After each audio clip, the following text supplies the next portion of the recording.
नमस्कार दोस्तों, आप सभी का फिर से स्वागत है। आज हम जिस कहानी की बात करने जा रहे हैं उसका नाम है पगलेट। ये कहानी अभी 26 मार्च 2021 को नेटफ्लिक्स पर रिलीज़ की गई है।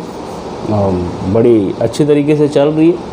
अब आपको देखनी चाहिए या नहीं, इसमें कलाकार कौन है, सारी चीज़ों को डिटेल में डिस्कस करते हैं। तो इसको प्रोड्यूस किया गया है एकता कपूर, शोभा कपूर, गुरमीत मोंगा के द्वारा। बैनर है बालाजी मोशन पिक्चर एंड शिक्षा एंटरटेनमेंट। और इसमें जो कलाकार हैं वो हैं सान्या मल्होत्रा, श्रुति शर्मा, आशुतोष राणा एंड रघुवीर यादव।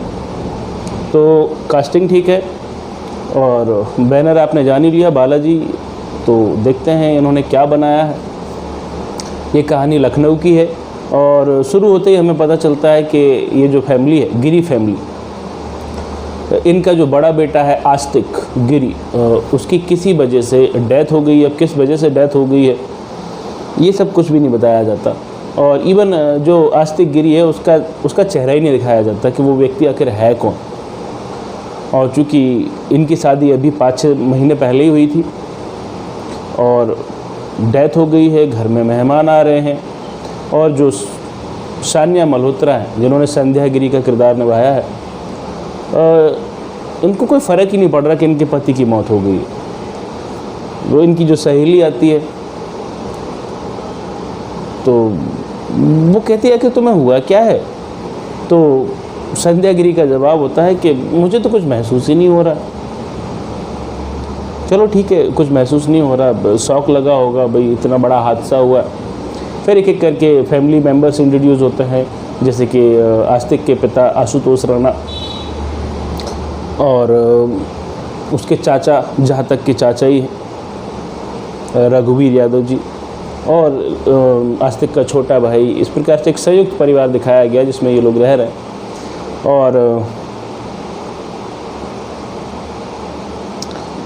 और मुझे समझ नहीं आ रहा कि मैं आपको क्या बताऊं।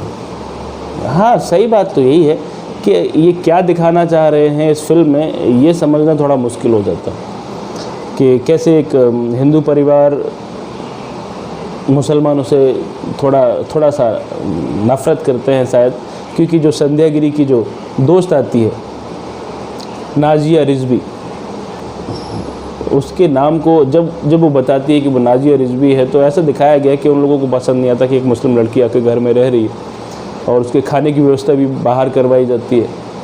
मैं ये नहीं कह रहा हूँ कि ऐसे कोई पात्र नहीं हो सकते, बिल्कुल हो सकता है। और वैसे भी ये कहानी है, हर एक पात्र की सोच अलग अलग हो सकती है, कैसे भी कलाकार दिखाए जा सकते हैं, कैसे भी पात्र दिखाया जा सकता है। पर ऐसी चीज़ों को फोकस करना, मतलब कुछ ना कुछ उद्देश्य तो होता ही है ना, किसी न किसी जो फिल्म बनाई गई है उसको बनाने के पीछे कुछ तो उद्देश्य होगा। और मेरी नज़र से जो उद्देश्य है, एज आ दर्शक, भाई हमें मनोरंजन चाहिए और कुछ अगर शिक्षा मिल जाए तो सोने पे सुहागा। और जिन्होंने ये फिल्म बनाई है, कोई भी फिल्म बनाई है, उन्हें चाहिए मुनाफा या फिर तारीफ़, पुरस्कार।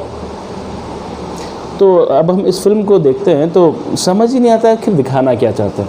ओवरऑल जो मुझे समझ आया वो ये है कि एक मैसेज देती है कि जो लड़कियां हैं, अगर वो खुद अपने लिए फ़ैसला नहीं लेती हैं तो समाज उनके लिए फ़ैसला ले सकता है।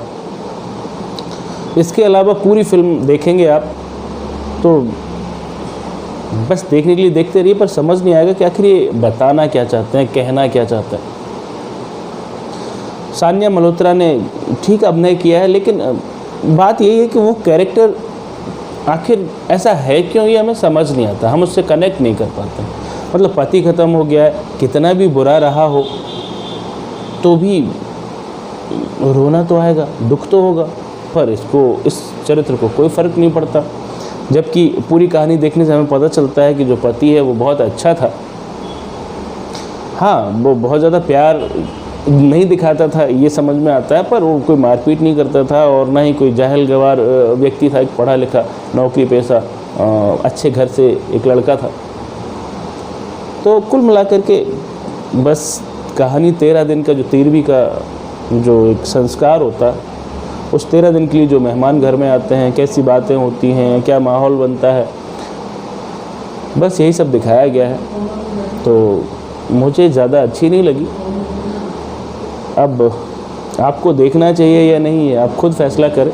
बाकी मैं राय नहीं देता हूँ कि आप अपना समय ख़राब करें। और रही रेटिंग की बात, तो मैं इस फिल्म को देना चाहूँगा 4.5 आउट ऑफ 10 स्टार, क्योंकि इससे ज़्यादा ये डिज़र्व नहीं करती। और नेटफ्लिक्स इंडिया पर ये फिल्म अवेलेबल है। बाकी आप पूरे परिवार के साथ बैठकर देख सकते हैं। इसमें कोई एडल्ट सीन नहीं है, ऐसा कुछ नहीं है जो कि परिवार के साथ ना देखा जा सके। तो चलिए, मेरा रिव्यू तो यही था। अगर आपने ये फिल्म देखी है तो आपको कैसी लगी, आपके क्या विचार हैं, ज़रूर शेयर करें। और फिर मिलेंगे किसी और कहानी के साथ। तब तक अपना ख्याल रखिए।